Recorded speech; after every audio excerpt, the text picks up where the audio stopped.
Is it okay to have a cheat day when trying to lose weight? Now, this, not surprisingly, fairly common question, particularly being a health coach, obviously, but it's a very valid one, because there are a lot of people that want to lose weight and ideally not give up all of the sort of sweets, treats, or snacks that they have, and so on. And there's also this idea that you kind of have to punish yourself with food. You've got to give up all of your favorite things. Anything that's healthy for you doesn't taste good, and everything that tastes amazing is bad for you, and so on. There's all these weird and fucked up stories in and around our industry that make it more challenging for us to stick to the goal and to the habits that we know we need to develop. So there's always this idea, well, can I kind of do some things, have a cheat day? Can I still have some of the things that I enjoy whilst I'm on this journey? Now, the simple answer is yes. So if that's all you wanted to know, then you could leave this video now, because yeah, you could have a cheat day and you'll still get results. They won't necessarily be as clear or as epic as they could be if you were clean every day, of course, because it depends how crazy you go on this cheat day. But ultimately, yes, you could still get results, because let's face it, 6 days a week is better than 0 days a week. And you could argue, well, 7 would be even better. But for some people, they just know they won't manage 7. They need to have some kind of treat in between. So therefore, the cheat day might help them at least get some results, and they'll move towards their goal. The catch with this idea, though, is the entitlement aspect. It's that part of the mind that says, oh, because I'm doing all this stuff and I'm being a good boy for 6 days a week, then I deserve a treat now. I deserve a reward. Now, that's a problem.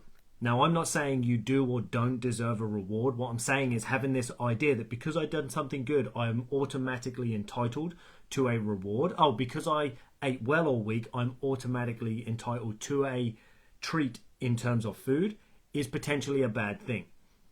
Because what it also shows, as well as a level of entitlement, oh, I've done this, so I've deserved that, there is also this aspect of us that's going, okay, well, I'm not ready to go all in. I'm not really ready to do this health thing fully. I want the result, but I don't really want to live in that way. Even though there's a part of us, of course, that knows that that's what we need to do and that's what we perhaps should do. But there is another part of us that's like, I'm not ready. I'm not ready to do this. I'm not ready to be the healthy guy, the guy that lives healthy all the time, and so on. And the truth is, to be healthy, to be fit, lean, strong, and so on, you don't actually have to be 100%. But the idea that you want to take a whole day off from this game suggests that you're not ready to go all in. You're not fully committed to the idea. You like the idea, you want the outcome, but you're not fully committed to the idea of being healthy. Not fully committed to the idea of eating healthy as a part of you. So that's the catch. It's the fact that you're resisting the requirement for your identity to shift. Because the truth is, if you started this game and you were getting results, what would ideally happen is that as that's happening and as you're repeating these new habits, over time they will become part of your identity. It becomes your natural behavior set, and therefore it's easy for you to maintain the habit because now it's just something you do every day. So there's no longer the sense of entitlement, oh, well, I need to have this time off because I've been a good boy and eaten well all week. But there's also not this sense of, oh, I'm not ready to go all in, because it's a case of, well, this is just what I do. And if I choose to have a cheat meal, well, I just do that, but I don't need a whole day off. I'm just having this because it's what I want to eat in the moment. I'm not trying to fulfill any other emotional need that's making me crave this thing, or I feel like I need it because my emotional pendulum has been whacked and it's swinging all over the place, and in order to soothe me and make me feel better again, I now need this bad food or this treat in order to make me feel better and re-neutralize where I'm at in my emotional state. Because the catch is, as we know, once we do that thing, it's like, oh, your emotions might be all over the place. Now I need something good to pick me up and make me feel better. So I have the thing, but then there is a following emotional cascade as a result of that. Often we have it, and first off, we're like, fuck, shouldn't have really done that. I fancied it in the moment, but I probably shouldn't have eaten that, really. So there's the first thing is we try and guilt ourselves on it. It's like, probably shouldn't have. And then we tend to get angry with ourselves. For fuck's sake, why did you fuck up again? Why did you keep messing up? You know what you were trying to do. You know what you were supposed to be doing, but yet you allowed yourself to eat this thing anyway. And then it's a case of, well, it wasn't actually my fault. It was because it was my friend's birthday. And because I had to go to their birthday, I couldn't not get involved. I had to have a bit of this or that. So we end up going through this kind of guilt, blame, and shame and anger cycle, which ends up being worse on our physiology and worse on our health than just eating the food and saying, oh, well, I chose to have it. So if we can get to a point of more emotional maturity where we can have these things and not get knocked off our emotional pendulum or knocked off our emotional podium, so we remain more neutral to it, so then we don't get the negative hormonal and emotional cascade, we can get away with doing these things more frequently should we wish to. Because we're not then going to be like, oh, fuck it, blah, blah, blah, I shouldn't have this and that. Because what happens is then the bounce back effect again. It's like, oh, well, now because I made myself feel so bad, I'm now entitled to something else to feel good. So it's like you had the thing, you went on the emotional cascade, it made you feel bad, put you in a pit, oh, well, shit. Then you get back on, but now because you've been feeling so crappy for a while, you now want another treat or reward to re-pick you up and put you back where you were. So we need to be careful because we end up keep triggering ourselves into this cycle. And what happens is we actually get addicted to the emotional cascade, to that repeated cycle of emotion. That's what we get addicted to. It's not so much the food or the craving and stuff. Yeah, that's a part of it. But a large part of it also is this emotional cycle that we get put on, because it's only when we experience the highs and lows of emotion that we feel like we're actually living. It might not be living in the way that we want, but compared to the neutral, numb, boring potential, the emotional highs and lows actually feel like more of a life experience.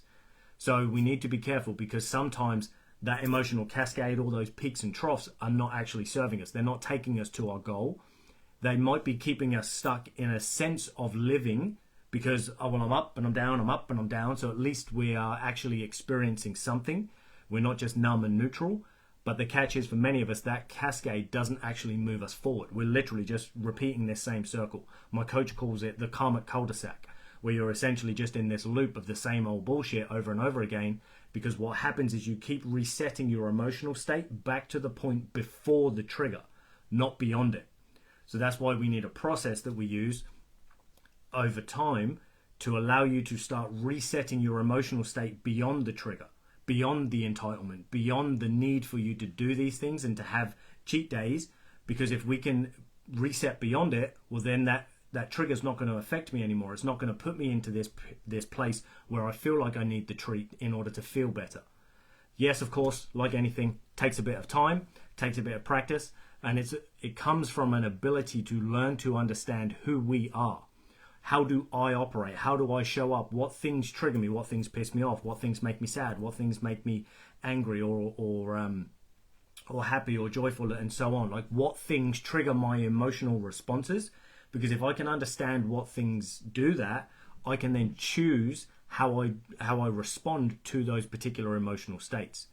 But the catch is, if we're not willing to actually observe ourselves, what ends up happening is we just become reactive to it. Anytime our emotional state changes, we just react in the moment. Oh, I feel shit, I need food to pick up. Oh, I feel like I'm awesome at the moment, so therefore everything's okay.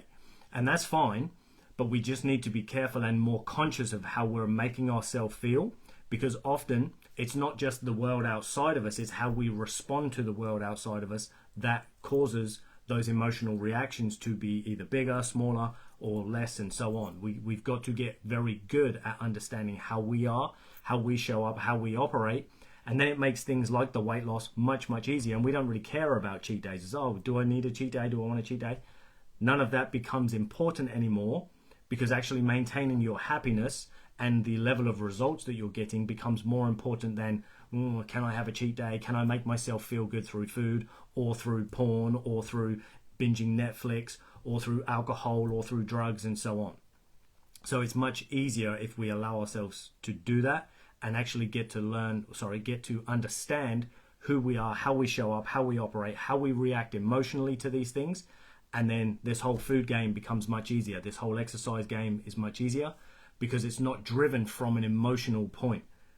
Yes, of course, there is an emotional attachment in the respect, oh, once I get to my result, I believe I will feel better. And of course, most of us will. We are searching for an emotional outcome. Most of us don't really care so much that we're fat. We care about the fact that we hate being fat, that we feel like shit, that we feel like we're being judged, or we're out of shape, or people think we're lazy, and so on. Or we look in the mirror and we're disgusted by ourselves. So we want to move away from that. We want to move away from the emotional state and we think that losing the weight is the way that we'll get there. Oh, that's the method or the route I need to take in order to feel better, to be happier, to be more fulfilled, and so on. And of course, that's going to contribute. But a lot of people that you see, they'll lose weight and then they gain it back. Then they lose weight and they gain it back. It's because they're not actually shifting the identity at the same time. They'll lose the weight, so the body changes, but they don't actually change how they see themselves. So yes, physically you've shifted. Oh, to the outside world, wow, you look amazing. You've done so well. This is great. How did you do this? But you didn't shift as an individual. You didn't change your emotional state. So therefore, it didn't actually provide you with the emotional resolve that you were looking for. The emotional need that you had to get met wasn't met just by losing the weight. That comes from actually learning to understand who we are and how and why we show up and operate the way we do. Why we do or do not have the life that we say that we want, and so on. So I'll leave this video here today. So just to simplify it again, yes, you can have cheat days if you want. You'll still get results.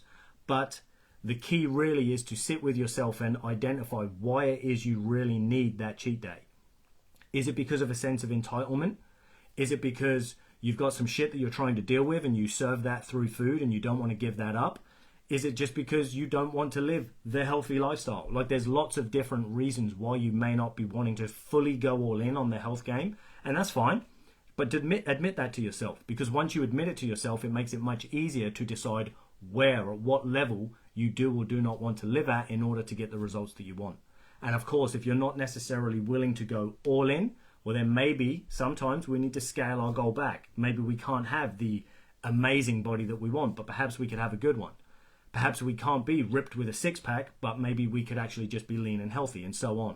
So if you're not willing to go all in to get the extreme result, how far are you willing to go in order to at least get some result so that you have the potential for feeling better about how you look, how you feel, and how you function? So I'll leave that one there, guys. If you have any questions, drop them in the comments below, as I always tell you. And if not, I look forward to seeing you guys in my next video. Take it easy, people.